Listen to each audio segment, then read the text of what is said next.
You already know that we need to get 8 to 9 hours of quality sleep in order to feel well rested and optimized for the next day. Alright, cool. So what's the problem? Well, if you're anything like me, you've done the work, you ran the numbers, you thought, okay, I need to go to bed at this time in order to wake up at this time in order to get my 8 or 9 hours of quality sleep. But what happens? Well, you do it and you still wake up feeling like doo-doo. Exactly. Well, it happens because maybe we're in bed for 9 hours, but we're only getting 6 hours of quality sleep because we find ourselves taking 30 minutes to get to sleep in the first place. And then we wake up at 3 a.m. to go take a piss. And then we're tossing and turning all night, getting ourselves out of our sleep because the bed's too small for you and your partner. So what can you do about it? Well, over the years, I've tried a bunch of different things in order to improve my quality of sleep, my sleep hygiene. Some things work, some things didn't. And in this video, I want to share with you the things that did work. And I also want to share with you the percentage that I feel that it improved my sleep by. I don't know what it is, but there's something about knowing that a phone call can't come through, a text message, a notification. None of those things can come through and wake me up or shine a light bright that lights up the room and wakes me up. And it just allows my mind to relax and feel a certain calm that I don't exactly get when my phone's not on airplane mode. Not to mention, your phone emits electromagnetic frequencies which are turned off when your airplane mode is on. Growing up, I used to see my aunt wearing it all the time. I never really understood the point of it. Then I bought one. And I realized it's not about preventing light from getting to your eyes. For me, it's all about having the pressure on my face. I used to get that from sticking my head into the pillow, or when I'm sleeping on my side, I have a certain pressure on my face. But now with the sleep mask, it doesn't matter if I'm sleeping on my side, on my back, or whatever. If you've never worn one, it changed my sleep game forever. About a month ago, I bought a 25-pound weighted blanket. I know it sounds like a lot, but I don't know, something about having all that weight consistently spread throughout your body. It feels like you're getting a hug all night. And just the compression, it does something for calming the mind and just allowing me to get into a deep sleep and stay there for a long time. So I highly recommend it. Some people shower at night, some do it in the morning. I've tried both, and nothing compares for me than showering right before I sleep. My girlfriend, on the other hand, she feels like it wakes her up. So everyone reacts differently, but for me, showering before bed is important, especially for me, cold showers. I don't know what it is about cold showers, but it makes the air feel better. It makes the blanket feel more comfortable. My skin feels more open. I feel less itchy. The fabric I'm laying on feels less irritating. Something about showering, specifically before bed, changes everything for me. A Google Home Mini. So there's a lot of different voice activated things out there. A few locations for Home Mini near you. Hey Google, stop. There's so many things you can do with it, but for me, I mainly use it for playing sounds when I'm going to sleep. So we'll ask it to play the sound of a fireplace. Hey Google, play fireplace sounds.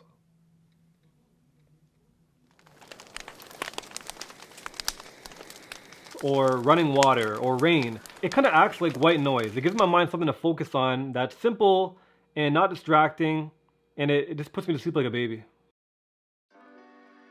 You've probably heard that blue light, whether from your computer or your phone or TV or whatever, it messes with your melatonin production, and that prevents you from being able to get to sleep or have a good quality of sleep. So I don't do it all the time, but if I can either do a puzzle or read a book, read an audiobook, even go for a walk, anything that allows me to not be looking at my phone so much, I do that. As long as I can remember, I've always slept with a fan or a heater on. 2 reasons. 1, the consistent, steady sound, again, acts like white noise and just gives my mind something to focus on, and it kind of hypnotizes me to sleep. And also, the breeze on my face, whether it's warm breeze or cold breeze, I don't know, I love it, and try it out. About a year ago, I broke my nose, and it caused my already deviated septum to become more deviated. I'm supposed to get it fixed, but this year's been a challenge, right? If you've never tried nasal strips, if you've ever had any type of issue breathing through your nose while you're sleeping, it will literally change your life. I've always been somewhat of a mouth breather, and now I can breathe through my nose. The only challenge is finding out how to place it properly on your nose in order to open up the nasal passageways. I'm totally aware that it looks weird, but don't knock it till you try it.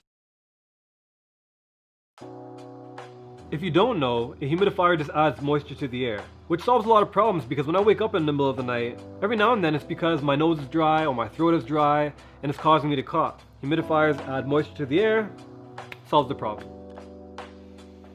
So your body produces melatonin naturally, but supplementing with melatonin like tablets, basically it doesn't allow you to go to sleep easier, but when you are asleep, it keeps you in a deep state of sleep for a lot longer. I don't use it very often, maybe once a month when I really need to, but it's good to have on your bedside just in case. A great sleep doesn't feel so great if you wake up feeling like absolute shit because of an annoying, obnoxious, arrogant alarm. What the Sleep Cycle app does is, first of all, the melody it uses to wake you up is very pleasant, and it starts silent and it progressively gets louder. What's cool about the app is that whatever your set alarm time is, it wakes you up to 30 minutes before that when you are at the shallowest point of your sleep, because it monitors your sleep cycle. So it wakes you up at the point that you're most easily able to wake up, and it does so in a very pleasant way. 2 thumbs up. If you know, you know. Sometimes I'll take my little special chocolate and it helps me sleep like a baby. It's okay here in Canada, but it's not okay everywhere in the world, so I'm not going to elaborate on that any further, but if you know, you know.